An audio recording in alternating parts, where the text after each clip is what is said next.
Começa agora mais uma edição do programa De Docente, o programa de TV da Seção Sindical dos Docentes da UFSM, a SEDUFSM. Aqui você confere temas relacionados à luta dos trabalhadores e dos movimentos sociais, com enfoque especial para a categoria docente. Na edição de hoje, você poderá conferir uma matéria sobre a reunião estadual do Encontro Nacional de Educação, uma entrevista com a professora da Faculdade de Educação da Universidade Federal do Rio Grande do Sul, Laura Fonseca, uma matéria sobre a participação da SEDUFSM na Feira do Livro de Santa Maria, uma matéria sobre a reunião convocada pelo Grupo de Trabalho de Seguridade Social e Assuntos de Aposentadoria da SEDUFSM, que aconteceu na quarta-feira, dia 30. No último sábado, dia 26, aconteceu no auditório da SEDUFSM a reunião da etapa estadual do Encontro Nacional de Educação, com o título Educação Brasileira em Questão, Atualidades das Lutas Sociais. O encontro estadual acontece nos dias 30 e 31 de maio e 1º de junho em Porto Alegre. Na reunião deste sábado, estiveram presentes estudantes e docentes de diversas cidades do estado, que estão participando da construção do encontro. O acadêmico de agronomia da Universidade Federal de Pelotas, Hércules Gonzalez, ressalta a importância da participação do movimento estudantil nesse processo. Para nós, o movimento estudantil está sendo muito importante a construção tanto das etapas regionais e locais para a articulação do movimento da educação. Assim, né? A gente tem uma parceria muito boa com esses sindicatos, né, na luta, e agora a gente está conseguindo aprofundar esse movimento e essa luta unitária por uma nova proposta de educação para a sociedade brasileira, né? Então, e nesse sentido, os encontros regionais e municipais, eles vêm cumprindo esse papel também de articulação, que eu vejo que para o movimento estudantil ele é muito importante, assim. A gente está atuando em unidade com os outros setores da educação. A relevância de um novo projeto de educação foi comentada pela professora de Educação Física da UFSM, Maristela Souza. A importância, né, do encontro, ela é no sentido da gente fazer uma avaliação, né, do que significa as políticas educacionais hoje no Brasil, o que elas trazem de concepção de educação, tanto para ensino superior como para a educação do ensino básico e tecnológico, e a partir daí, né, se conseguir construir forças, né, a partir dos movimentos que estão envolvidos, né, nesse processo de construção desse encontro, né, que é desde do âmbito da universidade até o âmbito da educação básica, dos movimentos sociais, para a gente conseguir levar para esse encontro nacional, né, questões de encaminhamentos, e a partir desse encontro nacional a gente também adquirir aí, né, um espaço maior de luta, né, dentro do processo educacional mesmo, né, de transformação, não só de diagnóstico, mas no sentido de superação, né, do que está posto, né, para a educação brasileira. Já o professor da rede estadual em Porto Alegre, Shin Nishimura, destaca a importância do Encontro Nacional de Educação no atual contexto brasileiro. É uma construção que está sendo feita por professores, estudantes e funcionários de escola, né? Então, isso é uma riqueza que traz que a gente, que está acostumado a debater precarização do trabalho, precarização da permanência, da própria formação, traz outros temas que estão efervescendo no país inteiro. Por exemplo, o transporte público vai ser tema de debate dentro desse encontro.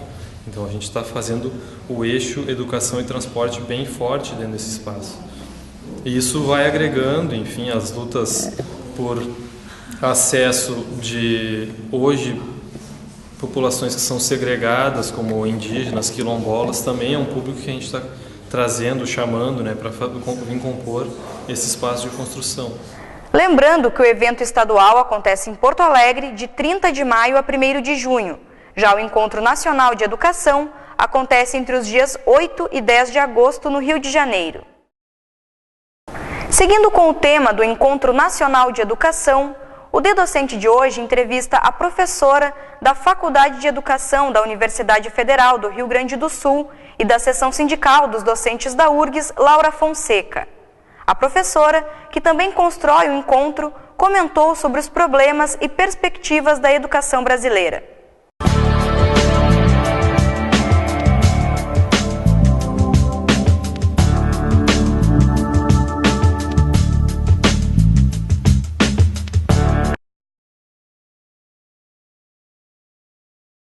Mas talvez pudéssemos pensar pela questão do financiamento, né? Do uso do fundo público, menos para a educação e mais para pagar o serviço da dívida, do uso do fundo público com o setor privado, né? Esse é um elemento que desagrega, por falta de recurso, as condições de trabalho e estudo. Na mesma linha, a questão salarial, né? Pagamento do piso. Como é que é possível pensar um trabalhador, como é o trabalhador da educação, que precisa ter a sua formação atualizada, que precisa ser um leitor para dar conta da dimensão de uma sala de aula, independente da educação infantil ou da pós-graduação, é necessário um esforço de formação básica e continuada em serviço, né? Nas tarefas da escola, o processo formativo tem que estar inserido.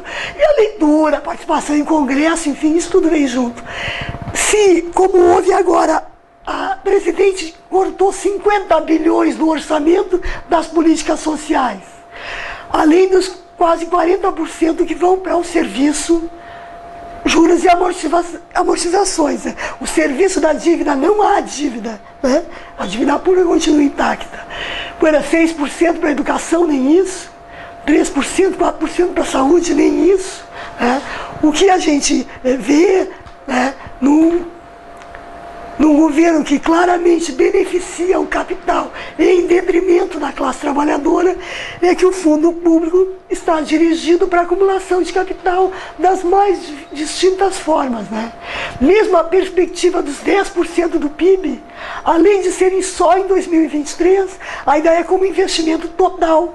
O que significa que o Sistema S, o setor empresarial da educação, ProUni, vai seguir recebendo fundo público. No entanto, a campanha Direito à Educação, que é um grupo de pesquisadores, em especial de São Paulo, mas tem país afora, que estudam o custo-aluno, qualidade inicial, já dizia, quando fizemos a campanha dos 10% do PIB para a educação pública, já, né, 2011, 2012, que naquela época 10% era para a qualidade inicial, quer dizer, para a gente começar a processar uma melhoria de condições da educação pública.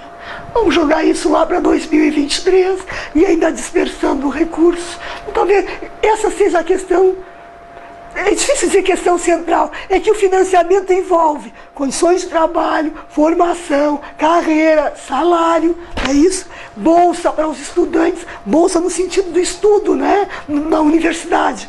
Amplia-se as vagas no REUNI, mas não se amplia as bolsas de iniciação científica e extensão, que são uma forma da gente cumprir a chamada indissociabilidade entre ensino, pesquisa e extensão, que é uma diferença muito importante, tanto no trabalho docente, né, no escopo do trabalho pedagógico, quanto da formação discente.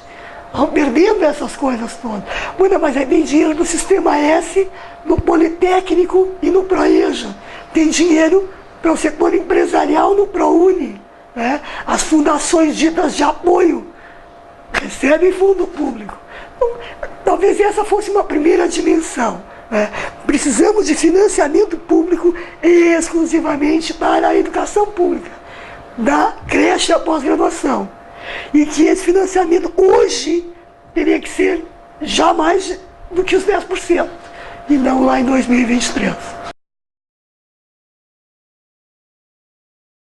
Retoma lá a questão do financiamento que eu tinha dito.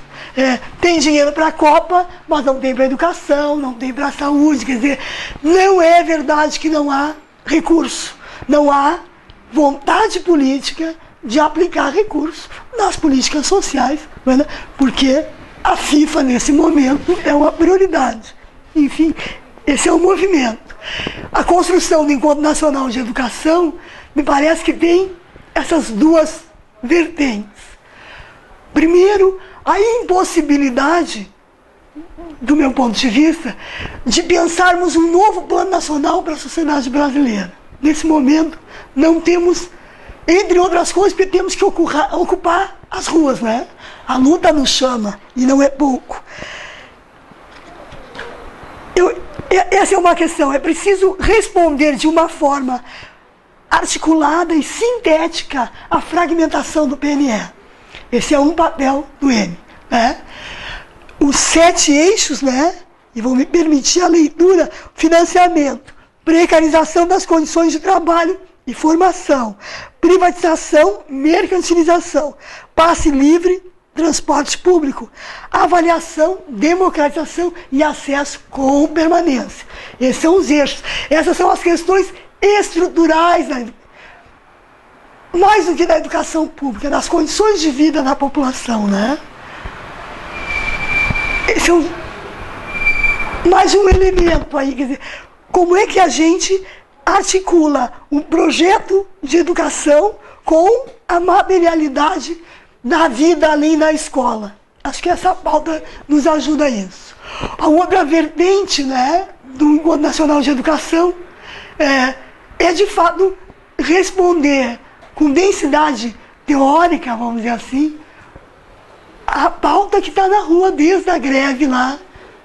Antes, desde 2010, quando começa o setor da educação básica, municípios e estados, né, a vir para a rua, a grande greve federal em 2012, né, o ano passado, 2013, a luta em especial no Rio, mas enfim, responderam também essa discussão, articular essa discussão, retomar, né, um grupo de lutadores sociais que não entrou na proposta do governo, que não acredita que as propostas que são colocadas para a educação pelo governo federal, estadual, municipal, enfim, de fato possam avançar na qualidade, né?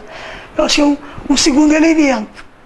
E terceiro, falei em 2, mas acho que tem um terceiro, que é retomar e escancarar essa retomada, né, de que há um coletivo de companheiros que construiu conosco o Plano Nacional de Educação, proposta da sociedade brasileira, e que hoje não conseguem, por diferentes motivos, fazer a crítica, olhando aquele projeto, que foi a última síntese dos movimentos sociais sobre a educação no país, não conseguem olhar aquele documento e fazer a crítica à educação que temos, né? Então, 3 elementos importantes para o Encontro Nacional de Educação cumprir. A nossa previsão é que o Encontro Nacional seja em agosto, no Rio de Janeiro. Em princípio, é essa a proposta. E a gente tem discutido, em especial no Rio Grande do Sul, que tomou um pouco a ponta entre os estados, não é? Nesse movimento, a importância de capilarizar o debate, né? Um pouco desconstruir o que a gente tinha falado antes, né? Que além de discutir condições de trabalho, o professor enxergue que não está discutindo o projeto político-pedagógico, que a gestão democrática passou batida, né? Troca o diretor, vota-se para o diretor, como se isso garantisse alguma democracia, né? Essa discussão da avaliação, né? A privatização, a mercantilização, que está na universidade, na educação básica, as creches, é um enorme percentual delas que é parceria público-privada, né? Que os trabalhadores da educação inicial têm uma formação precaríssima, não são servidores públicos, não têm carreira, a sua maioria. Isso é muito grave, mas que a gente possa, então, discutindo a questão da educação de uma forma mais ampla, né? De modo algum perder as questões de carreira, piso, salário e condições de trabalho, impossível, né? Essa é a base, né? Essa é a estrutura da vida de qualquer trabalhador. Condições de produção e condições de reprodução da força de trabalho. Isso é. Mas marcar que isso é insuficiente, né? Que o tempo que esse sujeito perde no transporte público, que os estudantes, em especial na EJA, né? No noturno, mas na EJA. Não se evadem. Não vão embora da escola porque a escola não querem mais a escola. Não mesmo. Eles são trabalhadores temporários, fazem bico, enfim. E, bueno, se a escola for perto do local de trabalho ou de moradia, eu vou. Se eu mudar o bico, eu tenho que mudar a escola. Fim do mês, metade do mês, não tem recurso para pagar o transporte. O quanto todas essas coisas estão articuladas, né? A perda de tempo do trabalho, e é trabalho não remunerado, né? A ideia da jornada, da mais-valia absoluta, alongamento da jornada não paga, o tempo que se perde no deslocamento, em especial nos centros maiores. O sujeito viaja 1 hora, 2 para chegar no trabalho, e outra hora, 2 para voltar, e ônibus superlotados, e metrô superlotados. Não há humor e nem amor. Essa história do amor pela sala de aula, obviamente tem limite. Eu posso ser apaixonada pelo meu trabalho, mas isso não pode me eximir de senso crítico em relação à minha condição de trabalho, ao salário e às possibilidades do meu processo de trabalho. Não pode essa coisa afetiva, né? A esse ponto, né? É impossível, né? Trabalho da mulher, né? E muito, e a amorosidade, está distorcido esse conceito, né? A amorosidade não pode significar desvalorização, né? Não pode significar ausência de senso crítico das relações de trabalho, do processo de trabalho, das condições de trabalho. Então ele precisa fazer essa ponte. E a gente entende, de novo, voltando para a organização no Rio Grande do Sul, que é fundamental. Olha, um turno de discussão na escola, não há problema, né? Um dia no município, um dia no estado, um fim de semana, né, que é para a gente tendo um acumulado do debate, né? Ao invés de fazer um mega evento, né, para não perder a expressão, um mega evento da educação, um grande plenário, não sei lá quantas mil pessoas, né, que é legal para uma troca mais ampla, mas pouco ajuda para organizar a discussão. E ao passo que se tu vais construindo, né, a escola, a universidade, né, a URGS, nós constituímos um GP Educação, que reúne servidores técnicos, docentes e estudantes. Estamos atentos às muitas formas de precarização das condições de trabalho, né? A biblioteca, que tem um vazamento e perde-se quantidade de obras, livros, não é? No campus do Vale, a condição do R1, da casa de estudante, das nossas salas de aula, né? O tempo inteiro. Mas, associado a isso, poder pensar, enfim, e agora? O Reúne não tinha que discutir a questão pedagógica nesse momento? Não vai dar. Os 20% já foram embora há muito tempo e não resolveram a questão da infraestrutura. As salas continuam cheias e os concursos continuam insuficientes, né? Então, é preciso fazer essa conexão da materialidade do trabalho com as possibilidades do processo de trabalho. Essa relação me parece que é o grande desafio do ENE. E, claro, na perspectiva de fomentar a luta social. É fundamental. Esse é um ano, né, que o Brasil vem, a América Latina, mas para a gente particularizar o Brasil, o mundo, né? Quantas revoluções, ações de rebeldia, enfim, a gente vê mundo afora desconstituindo governos. Bueno, quem sobe não é exatamente quem a gente imaginava que devia, é verdade, mas é verdade que houve um povo na rua que produziu essa modificação. Essa é uma questão chave, né? Porque se o Estado é do capital, né, me parece que a frase lá do Lenin continua muito atual. Como o Estado é o comitê gestor dos negócios da burguesia. É disso que se trata. Então não adianta a expectativa do aparelho de Estado. Nós não vamos melhorar a educação mudando o secretário, ou o ministro, ou o diretor da escola. Não. Ou nós vamos fazer luta social e aí poder disputar a educação emancipatória de uma forma organizada, ou nós vamos estar sempre respondendo no pontual, né?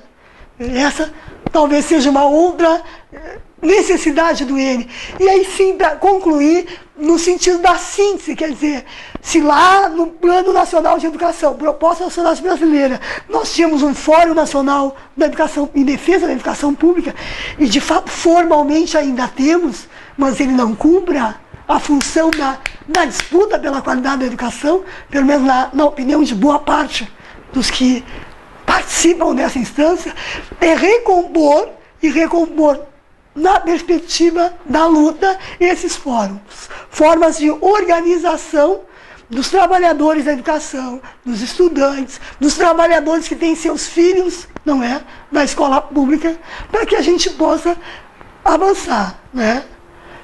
O tamanho do avanço é determinado, depende da nossa capacidade de luta. Eu estou convencida disso, né? Sem luta a vida não muda, mas é isso mesmo, é isso mesmo. Seja na individualidade, de correr atrás do trabalho, da formação, mas seja na questão social. Porque no somar temos que estar juntos, né? Porque o capital tem os seus tentáculos por todos os lados, né? E a gente precisa responder de forma organizada. O N é uma possibilidade aí de avançar nessa resposta. Na última quarta-feira, dia 30, aconteceu uma reunião convocada pelo Grupo de Trabalho de Seguridade Social e Assuntos de Aposentadoria da SEDUFESM, com demais sindicatos de servidores públicos de Santa Maria. A reunião, que teve como objetivo discutir a criação de uma frente gaúcha em defesa da PEC 555, que extingue a cobrança de contribuição previdenciária de servidores aposentados e pensionistas. Bom, fundamentalmente foi a definição e o acordo de que nós, os presentes representantes dos sindicatos de servidores públicos com representação em Santa Maria, que nós vamos nos inserir, então, ao movimento gaúcho, né, de união em defesa da Previdência Pública, fundamentalmente no que tange a aprovação da PEC 555. E ainda definimos como ações, né, ações conjuntas, a realização de uma pressão junto aos parlamentares gaúchos, que são o número de 13, que ainda não assinaram um requerimento de inclusão à ordem do dia da PEC. A PEC 55 ela é uma proposta de emenda constitucional, já elaborada desde 2006, que visa, no seu fundamental, a supressão da contribuição previdenciária por parte dos aposentados. A importância da aprovação da PEC, ela se centra no fato de que, considerando que o servidor já contribuiu durante 30 anos para a Previdência, nós entendemos como imoral a continuidade desse desconto após a aposentadoria. Na última quarta-feira, dia 30, a SEDUFESM esteve presente na Feira do Livro de Santa Maria para duas atividades. Uma delas foi o lançamento da 5ª edição do livro Reflexões Docentes, na Praça Saldanha Marinho. O livro é um compilado de artigos publicados entre junho de 2010 e maio de 2012, no jornal da SEDUFESM e nos periódicos locais. Os temas dos artigos são os mais diversos e os autores são especialmente docentes da UFSM filiados à SEDUFESM. O Reflexões Docentes, que chega nessa Feira do Livro, a sua 5ª edição, já é uma tradição do sindicato, que a cada ano procura aprimorar a publicação. Toda vez que sai um volume do Reflexões Docentes, significa uma comprovação, mais uma comprovação do trabalho da SEDUFESM na área da comunicação e da democratização das ideias. Além dos textos que são publicados através da SEDUFESM, nos jornais da cidade, nas nossas publicações, nós também disponibilizamos para o registro histórico nesse livro, no volume Reflexões Docentes. Isso para nós é mais uma vitória da democracia, uma vitória da liberdade de expressão e de todo um ideário de uma sociedade mais justa. Olha, eu considero, pela leitura que eu tenho feito dessas publicações que a gente faz, são várias, né? Essa pluralidade é muito interessante porque ela nos permite assim, tirar uma temperatura do que pensam os professores da universidade. Eu penso que esse conjunto de professores que publica no jornal da SEDUFESM, que é o material que vai para esse livro, né, ele é representativo do pensamento da turma. Né?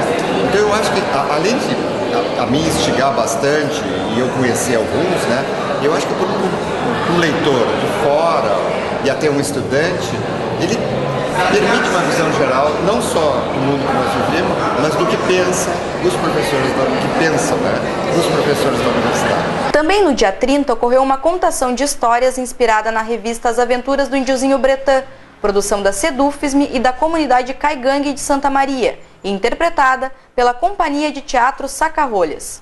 Eu quero convidar a todos que compareçam então a sexta, sábado e no último domingo de feira, que vamos apresentar essa história, As Aventuras do Indiozinho Bretã, que foi criada em 2012, coletando material dentro da aldeia dos Caigangues, né, onde os indiozinhos sentaram comigo, conversaram e contaram algumas histórias, e foi coletado então três histórias. E dessas 3 histórias a gente criou essa contação que a gente apresenta aqui na Feira do Livro esse ano.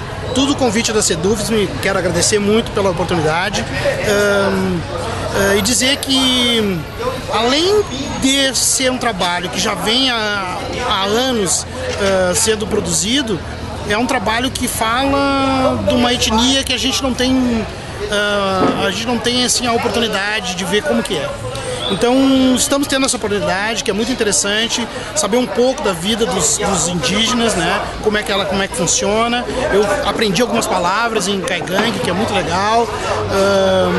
E também quero dizer que o fato da Sedufisme criar uma história em quadrinhos baseada nessas aventuras do Indiozinho Bretã faz com que as crianças se aproximem ainda mais desse mundo que é a vida dos índios hoje, né? Então acho muito importante, acho que a Sedufisme está de parabéns e estamos aí para tentar aproximar cada vez mais então as crianças em geral perto dessa cultura que é a cultura do índio.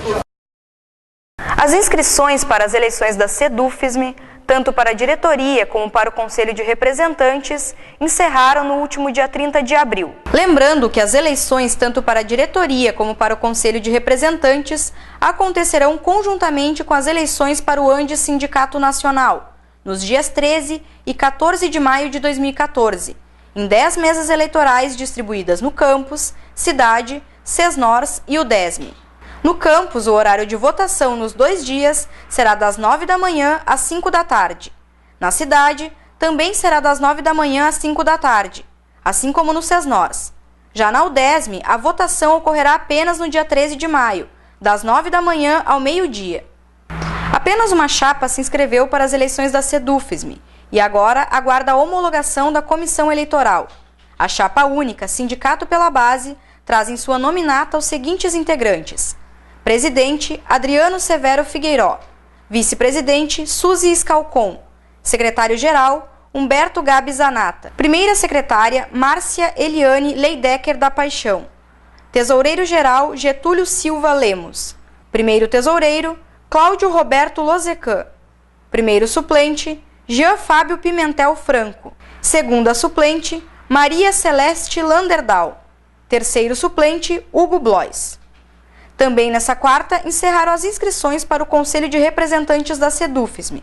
Os inscritos foram Adriana Graciela Desirê Zeca, Antônio Carlos Freitas Vale de Lemos, Beatriz Maria Pipe, Clayton Hilling, Jihad Mohamed, Gilvan Odival Veiga Dockhorn, João Carlos Gili Martins, Marcelo Pustilnik Vieira, Márcio Rossato Badic, Maristela da Silva Souza, Marta Rosa Borim, Ricardo Rili Rondinel Cornejo, Rondon Martins Souza de Castro, Simone Freitas da Silva Galina, Wilton Orlando Trapp. Na próxima edição do programa De Docente, você poderá conferir uma entrevista com o candidato a presidente para a direção do ANDES, Paulo Riso, assim como com o candidato à presidência da Sedufisme, Adriano Severo Figueiró. O De Docente de hoje termina aqui, mas seguirá disponível para o acesso através dos sites da TV Santa Maria e da Sedufisme. Também convidamos você a visitar as nossas redes sociais. Críticas e sugestões ao programa podem ser enviadas para o e-mail da Sedufisme. Lembrando que no próximo dia 12 de maio irá acontecer mais uma edição do projeto Cultura na Sedufesme. Desta vez, a temática é mega eventos esportivos. Na mesa de debate estarão a professora da Universidade Federal Fluminense e pesquisadora do assunto, Adriana Pena, a arquiteta e membro do Comitê Popular da Copa, Cláudia Fávaro, além do professor de Educação Física da Rede Estadual em Porto Alegre, Guilherme Gil. Obrigada pela audiência e até a próxima edição do programa De Docente.